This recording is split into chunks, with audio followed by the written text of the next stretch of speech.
Welcome to Pindar Poetry. We hope you learned something new. In this video, I will compare the Nissan Sentra versus the Golf 7. We'll explore how these two compact cars cater to different drivers, from their performance and interior features to their overall value. Whether you prioritize comfort and efficiency or a more dynamic driving experience, this comparison will help you understand their key differences.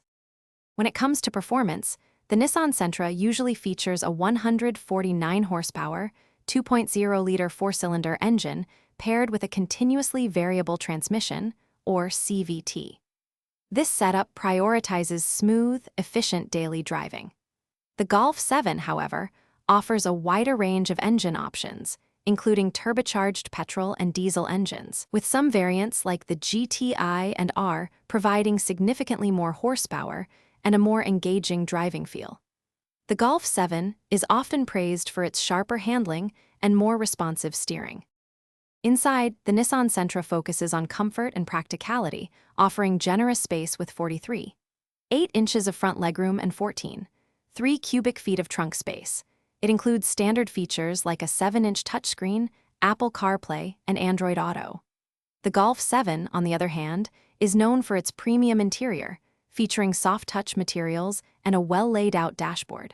While both cars offer essential safety and infotainment, the Golf 7 often provides a more refined cabin experience with available advanced technology. Considering value and ownership, the Nissan Sentra typically has a lower starting price, making it an attractive option for budget-conscious buyers. It also delivers impressive fuel economy, with some trims achieving up to 40 miles per gallon on the highway.